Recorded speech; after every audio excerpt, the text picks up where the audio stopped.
guess now would be as good a time as any to give my first impressions of this experience, this way of traveling, this lifestyle, which for me, of course, is part-time. I can't imagine I would ever decide to not have a permanent residence. I think if you are going to spend a lot of your time traveling around, semi-nomadic, you still have to have somewhere where you, I have to have a place where I pay sales tax. I have to remit sales tax. I need a place where I can list a state to purchase health insurance. I need a place where I can take the vet. I can take my dog to the vet regularly. So even if your home is really modest,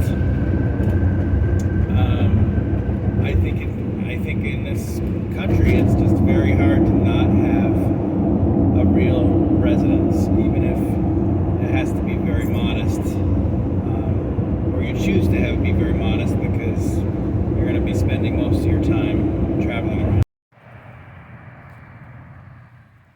I cannot overstate the differences that you see from state to state in the rest areas. I'm here in Oklahoma. I just passed into Oklahoma, and this rest area is like a little park with a forested area, and it's just very convenient, very clean. The folks inside were nice. Great areas to walk the dog, and even a place to fill up my water barrel.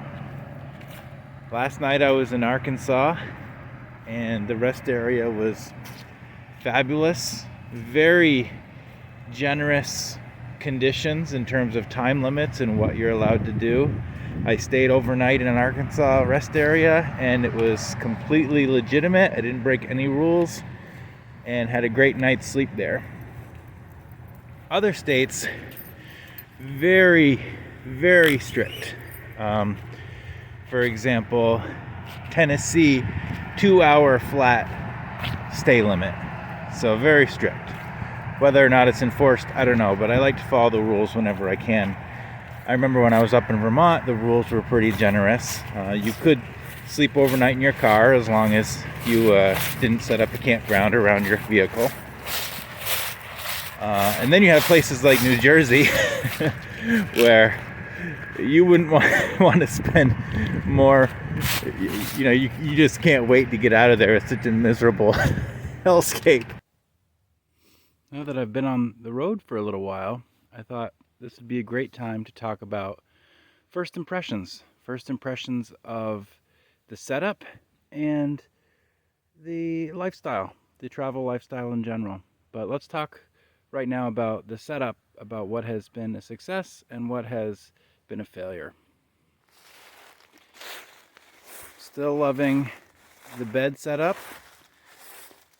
I've discovered that if I clamp the bedding to the bottom of the bed rail, I can just sort of yank everything towards the front of the van in the morning, and it just kind of makes the bed nice and easily.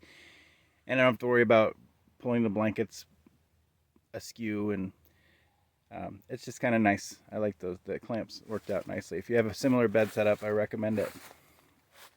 Been still very happy with the ceiling fan and light. It's controlled by the remote over by the sliding door. To attach that wooden board to the ceiling, I just use Sikaflex polyurethane construction adhesive, and I had a suspicion that something was going to fail here. Either the board was going to come loose, or that little strap of metal that I used at the top to attach it was going to come loose. I had a feeling this was not going to survive the motion, but it has. It's doing great. Still love the light, still love the fan. That was a good investment. Similarly, I wasn't sure if these shelves that are attached by the hinges back here were going to survive, or if they were going to be so noisy and obnoxious when I was traveling that I would have to make adjustments. But they really worked out great. The angle is just right. I can adjust the angle if I need to, but so far it hasn't been a problem. And the shelves have been just wonderful. Would do nothing different, except might have to put some padding on this corner here. I've bumped my head on this corner a couple times. Let's go around and see what's a success. Having a little trash can here, it's been a huge success. Having the dog tied up right there has been a great success. This outlet has been a total mess. I think I need a different power strip to make this work in a way that's tidy. Right now it really is driving me nuts, but it does work. Unlike the TV, this TV that I've dragged all the way cross country has not been working at all.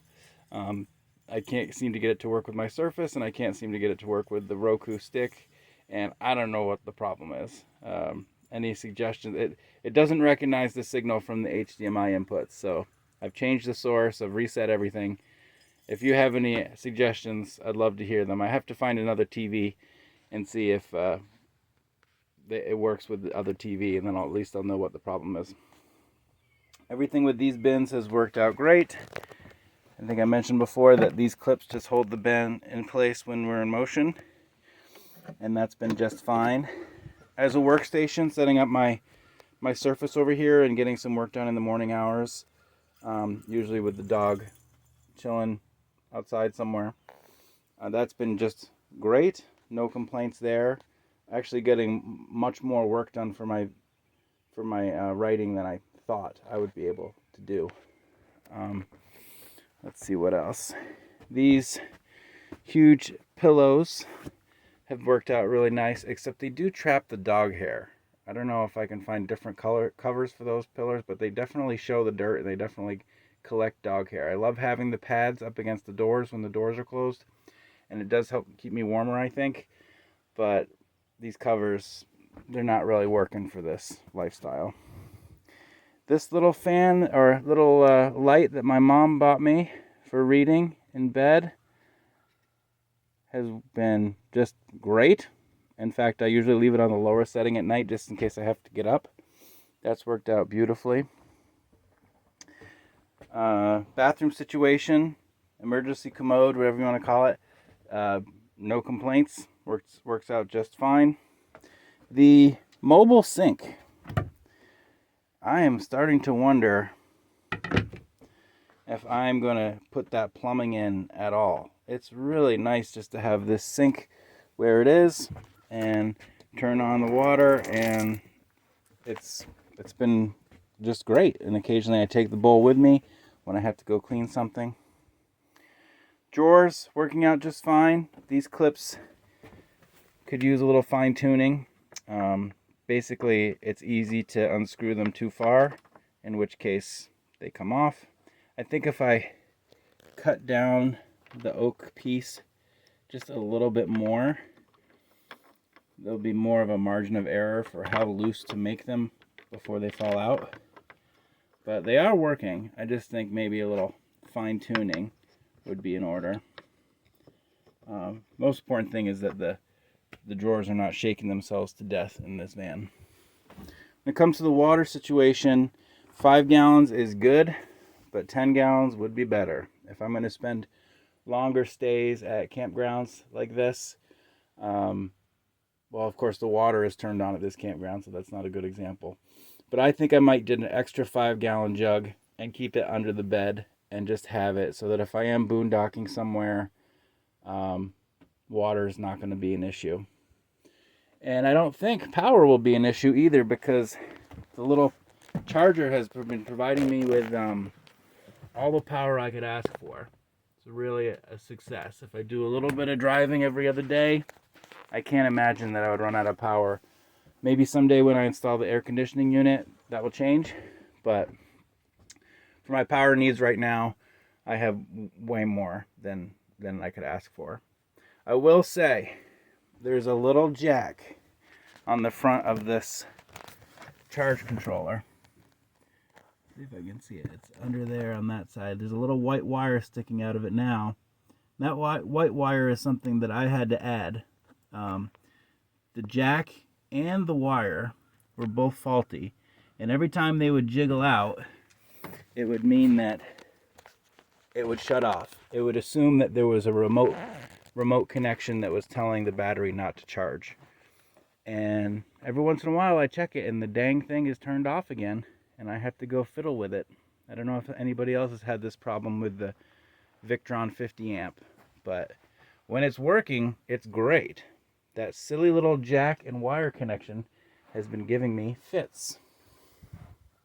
Ended up putting my miniature guitar up here on the wall, and that's been fine.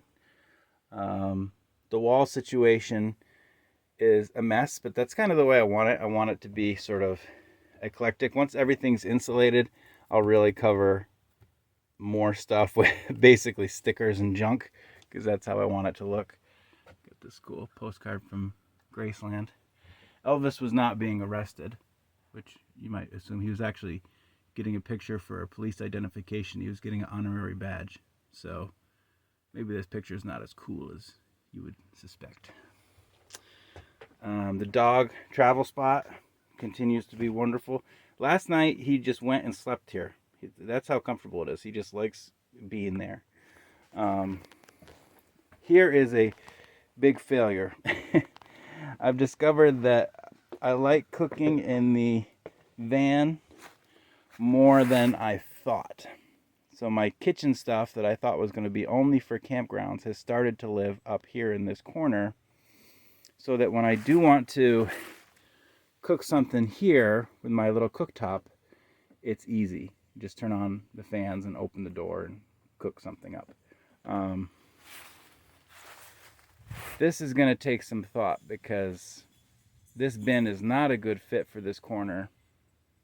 Last week, for example, I was at the laundromat, and while I was at the laundromat, I came out and I cooked up some dinner right here on this spot. And it was great, except that my kitchen stuff is supposed to live under the bed for any time that I'm in a campground. But I now see that I'm going to be doing more cooking in the van than I thought I would.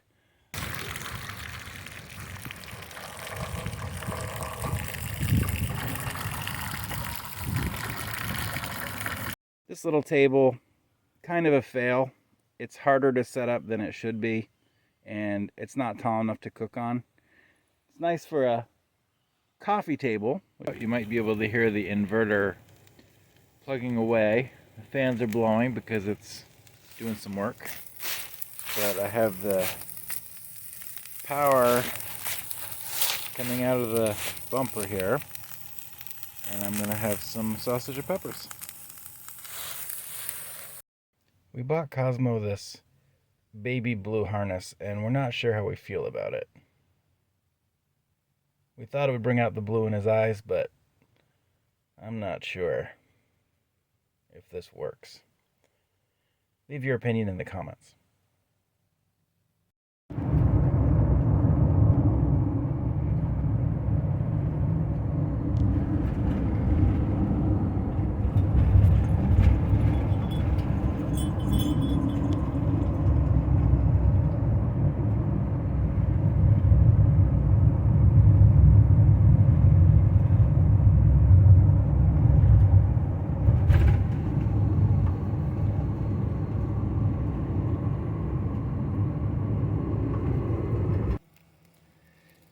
People seem to think that you have to have a big fire to stay warm. But the truth is, if you take a Dutch oven and put a bunch of dry twigs in there and stand next to it, you have what in medieval times was called a brazier. And it's great. You don't need to cut down the whole forest. You stand next to that for a few minutes, you get warmed right up.